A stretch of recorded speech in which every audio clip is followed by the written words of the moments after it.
You know, I've used AquaBound paddles for over 15 years, and I couldn't be more excited about the new Posi lock Ferrule system.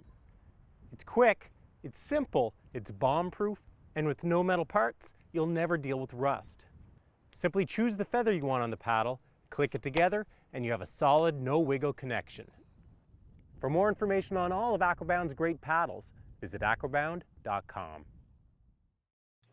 There really are a lot of paddles to choose from, but deciding what paddle's best for you doesn't need to be an overwhelming decision.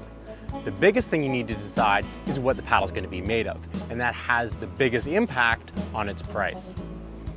The most expensive paddles are carbon fiber paddles. They're light and stiff, which means they're very efficient in turning your power into forward propulsion.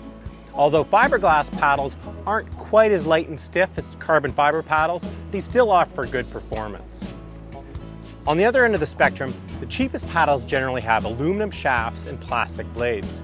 Although these paddles can definitely do the trick, they're heavier and have a lot of flex, which means they're much less efficient. Personally, I think the best overall paddle is one like the AquaBound Raise series, which you can get with either a carbon or fiberglass shaft. And it has plastic blades that are reinforced with either carbon fiber or fiberglass. This reinforcement makes them stiffer and stronger, and then the plastic makes them incredibly durable, so you can knock them off rocks, drop them on the pavement accidentally, and not worry about them. The next thing to decide on is the length of the paddle and the size of the blades that you're going to choose. And your body type and the type of paddling that you're going to do will help you decide that. As a general rule, the bigger and stronger you are, the larger the blades you'll be able to comfortably control.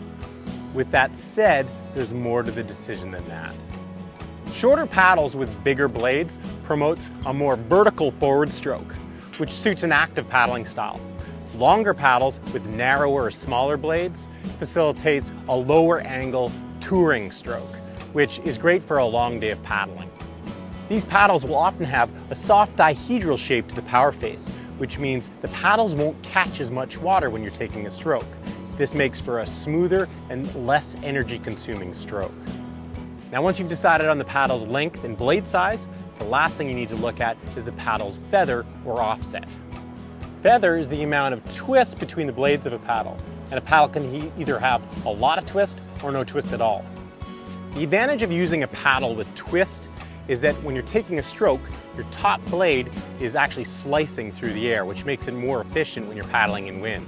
Now on the other hand, a paddle with no twist is more intuitive to use. You also don't have to do as much repetitive wrist motion, which can lead to tendonitis. I personally started with a 90-degree twist, a full twist paddle, and gradually over the years I moved to a no twist paddle, and I now use a no twist paddle for all the types of paddling that I do. Unless you've done a lot of paddling, it's hard to know what type of twist you're going to prefer. And that's where AquaBound's new Posi lock Ferrule system comes in. The two-piece paddle simply comes together, you line it up with the degree of feather you want, click it together, and you've got a super solid connection. The great thing is you can change it down the road.